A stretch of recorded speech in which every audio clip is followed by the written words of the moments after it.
Horton Hears a Who by Dr. Seuss Part 2. Humph, humphed the voice. For almost 2 days you've run wild and instant on chatting with persons who've never existed. Such carryings on in our peaceable jungle. We've had quite enough of your bellowing bungle. And I'm here to state, snapped the big kangaroo, that your silly nonsensical game is all through. And the young kangaroo in a pouch said, Me too. With the help of the Wickersham brothers and dozens of Wickersham uncles and Wickersham cousins and Wickersham in-laws, whose help I've engaged, you're going to be robbed, and you're going to be caged. And as for your dust speck, that we shall boil in a hot steaming kettle of hazelnut oil. Boil it? Gasped Horton. Oh, that you can't do. It's all full of persons. They'll prove it to you. Mr. Mayor, Horton called. Mr. Mayor, you've got to prove now that you really are there. So call a big meeting, get everyone out, make every who holler, make every who shout, make every who scream. If you don't, every who is going to end up in a hazelnut stew. And down on the dustback, scared little mayor. Quick, call a big meeting in Whoville Town Square. And his people cried loudly. They cried out in fear. We are here, we are here, we are here, we are here. The elephant smiled. That was clear as a bell. Your kangaroos surely heard that very well.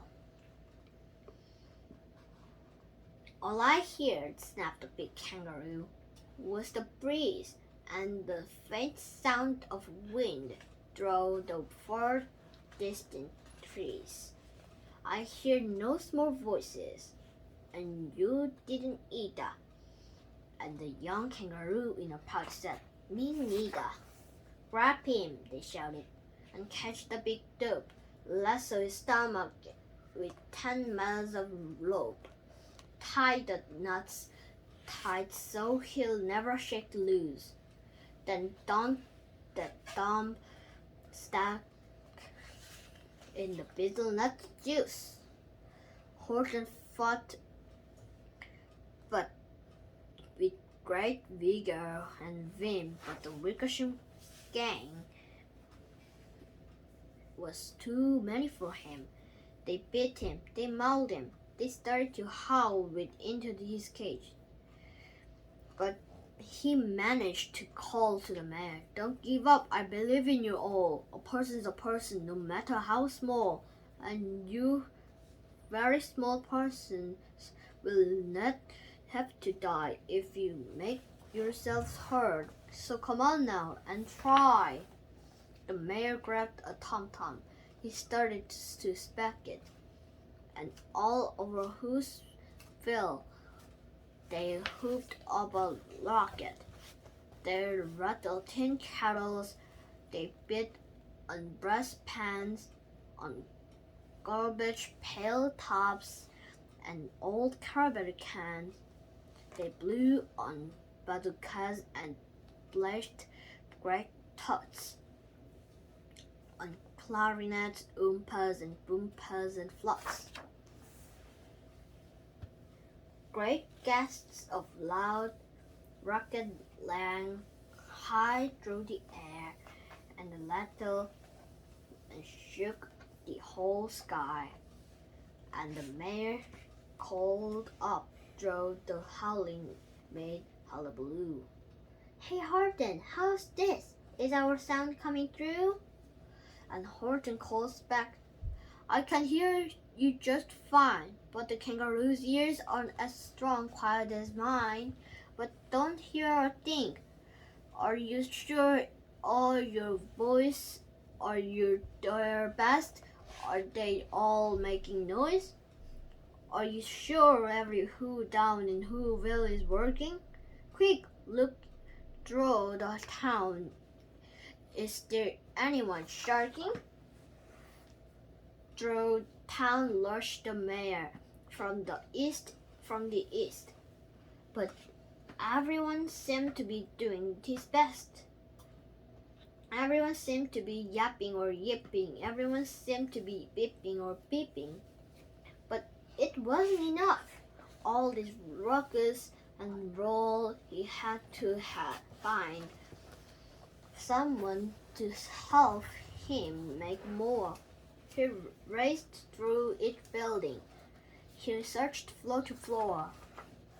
And just as he felt he was getting nowhere and almost about to give up and disappear, he suddenly burst through a door, and the mayor discovered one sharker quite hidden away in the Fairfax apartments.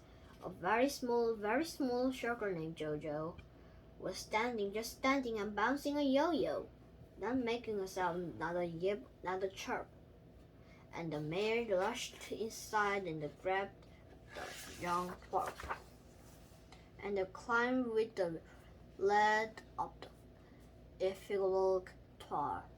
This, cried the mayor, is your town's darkest hour, the time for all who have blood that is red to come on the aid of their country, he said.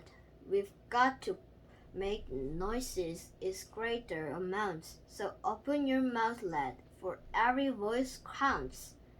Thus he spoke as he climbed. When they got to the top, the lad cleared his throat and he shouted out, "Yup!" And then yup. That one small extra yup put it over. Finally, at last, from that speck on that clover, their voices were heard. They rang out clear and clean, and the elephant smiled. Do you see what I mean? They've proved their persons, no matter how small, and their whole world was saved by the smallest of all. How true! Yes, how true, said the big kangaroo. And from now on, you know what I am planning to do. From now on, I'm going to protect them with you. And the young kangaroo in the crowd said, Me too, from sun in the summer, from rain when it's foolish. I'm going to protect them, no matter how smallish. The end. How awesome!